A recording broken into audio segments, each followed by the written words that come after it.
Bismillahirrohmanirrohim. Assalamualaikum warahmatullahi wabarakatuh. Para pemirsa yang dirahmati Allah, semoga kita semua selalu diberikan kesehatan dan kelancaran rezeki. Amin. Pada kesempatan kita kali ini, kita akan membahas tentang 4 kebiasaan yang bisa membuka mata batin kita secara alami. Dari kebanyakan orang sering menghubungkan terbukanya mata batin dengan suatu kemampuan dahsyat seseorang untuk bisa melihat hal-hal gaib, atau mengetahui hal-hal yang tidak terlihat oleh banyak orang, seperti misalnya bisa melihat jin, setan, dan lain sebagainya, padahal hal ini bukanlah tujuan inti dari terbukanya mata batin seseorang. Oleh karena itu, di sini akan kita bahas 4 kebiasaan yang bisa membuka mata batin kita.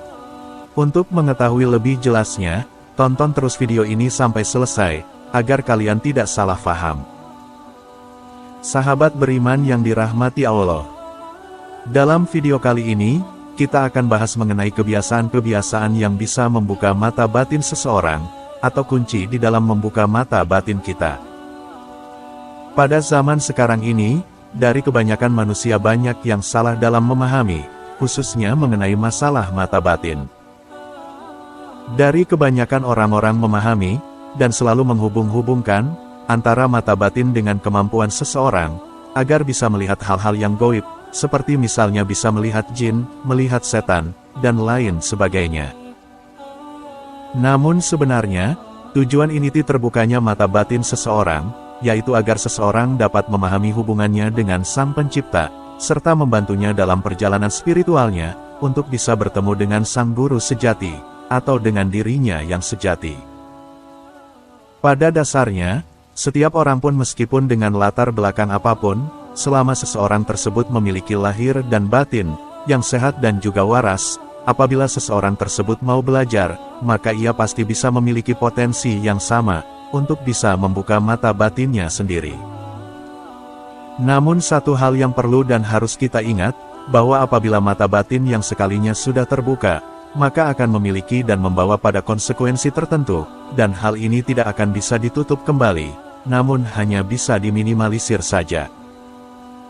Meskipun memang pada kenyataannya, tidak ada satu hal pun yang tidak mungkin, jika Allah Subhanahu wa Ta'ala sudah berkehendak, karena tidak sedikit orang-orang yang berilmu tinggi, yang bisa menutupnya melalui izin Allah Subhanahu wa Ta'ala. Apabila kita berniat untuk mempertajam mata batin kita, maka ada beberapa kebiasaan sehari-hari, yang melalui wasilah hal tersebut bisa membuka mata batin kita, dan paling tidak, dengan kebiasaan-kebiasaan tersebut, bisa membuat kita memiliki kepekaan yang lebih tajam. Namun sebelum kita membahasnya secara lebih jauh, satu hal yang paling utama, dan perlu kalian garis bawahi, di dalam mempelajari suatu ilmu, khususnya untuk membuka mata batin seseorang, kita wajib memiliki seorang guru, atau guru pembimbing secara langsung. Dan yang dimaksud guru pembimbing di sini, yaitu yang bersifat nyata, bukan sekedar guru dari YouTube saja, ataupun hanya tutorial-tutorial dari media saja, namun carilah seorang guru yang memang benar-benar paham, dan memiliki kapasitas dalam ilmu spiritual. Karena jika ada kesalahan dalam mempelajari suatu ilmu, misalnya untuk membuka mata batin kita, maka hal itu akan membuat seseorang menjadi kehilangan akal sehatnya, dan banyak lagi hal-hal lain yang bisa berakibat fatal bagi diri kita. Jadikanlah video ini sebagai wawasan, dan bahan untuk meningkatkan pengetahuan kita, dalam bidang ilmu spiritual. Sahabat beriman yang dirahmati Allah, di antara kebiasaan-kebiasaan yang bisa membuka mata batin kita, yang pertama yaitu rutin berpuasa. Dan dalam hal ini, tidak menjadi masalah apapun jenis puasanya, dan apabila kita termasuk orang yang rutin melakukan ritual puasa, baik itu puasa hari lahir, puasa Senin Kamis, puasa Muti, dan puasa pausa lain-lainnya, maka insya Allah kita akan memiliki potensi yang sangat besar, untuk semakin terbukanya mata batin kita. Karena sejatinya puasa itu, untuk melatih kemampuan kita mengendalikan diri, agar kita bisa melawan atau mengendalikan hawa nafsu, yang ditimbulkan dari berbagai keinginan-keinginan duniawi. Namun jika puasa kita selama ini, hanya sekedar melawan rasa haus dan rasa lapar saja, maka puasa tersebut tidak akan ada yang bisa kita dapatkan, terkecuali manfaat yang bersifat fisik atau dohir saja. Maka apabila kita menginginkan agar semakin terbukanya batin kita, cobalah ketika kita sedang berpuasa, matikanlah emosi kita, dan hidupkan rasa kita, maka insya Allah akan ada sensasi perasaan lain, dari sesuatu hal yang lain, yang mungkin kita sendiri belum pernah merasakannya.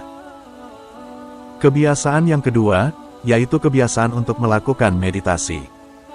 Dan salah satu tujuan dari meditasi itu sendiri, yaitu untuk bisa memusatkan pikiran kita, sehingga indera kita akan semakin sensitif, untuk merasakan hal-hal yang terjadi di alam semesta ini. Dengan melakukan meditasi yang rutin dan juga benar, maka akan dapat menyelaraskan antara batin dan pikiran kita, yaitu dengan menyelaraskan antara batin juga pikiran, dengan perbuatan dan kata-kata kita.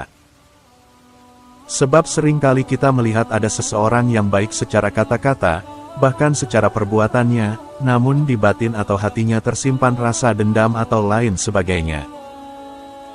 Pada pencapaian tingkat meditasi tertentu, seseorang bahkan akan bisa berdialog dengan diri sejatinya, dirinya akan bisa menemukan berbagai jawaban dan juga solusi dari setiap masalahnya, dan itu semua berasal dari dalam dirinya.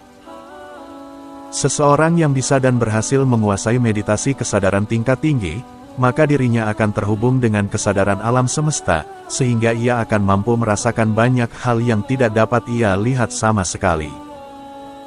Kebiasaan yang ketiga, yaitu melakukan wirid atau zikir.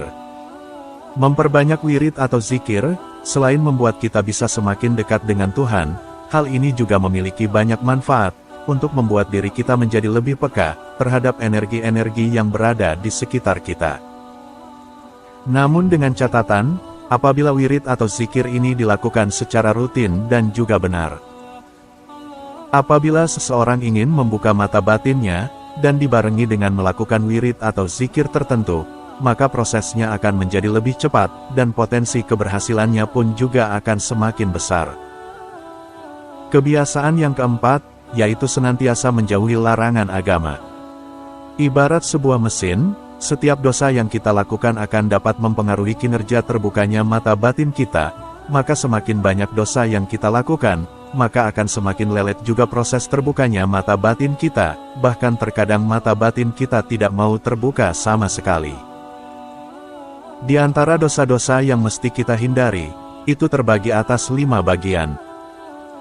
Dosa yang pertama, yaitu mabuk-mabukan. Karena efek dari mabuk ini, akan sangat berakibat fatal bagi seseorang yang ingin terbuka mata batinnya, sebab efek dari mabuk tersebut, akan dapat mempengaruhi akal sehat seseorang. Sedangkan memiliki jiwa dan raga yang sehat, itu merupakan salah satu syarat utama, apabila kita ingin membuka mata batin kita. Dosa yang kedua, yaitu tidak boleh berjudi. Dan yang dimaksud berjudi di sini, yaitu tidak hanya sebatas dalam permainan kartu remi saja, namun semua bentuk permainan, atau perilaku-perilaku yang mengandung unsur judi. Dan dengan melakukan judi, maka akan dapat membuat kekuatan mata batin kita menjadi semakin lemah, karena diakibatkan orang tersebut sudah dikuasai oleh nafsu harta dunia. Dosa yang ketiga, yaitu tidak boleh bermain perempuan atau berzina.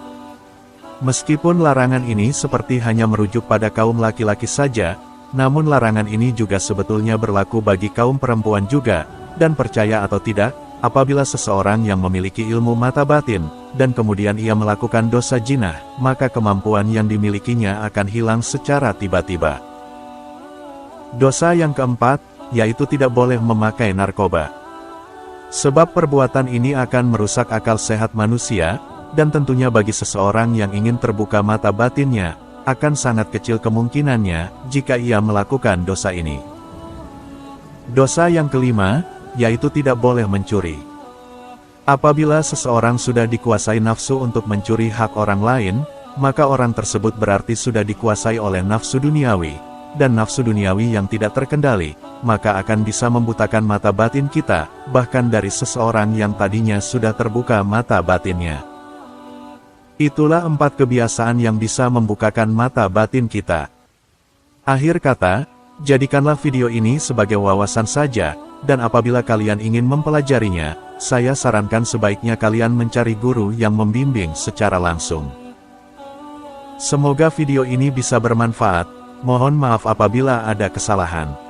Akhir kata, admin ucapkan, wassalamualaikum warahmatullahi wabarakatuh.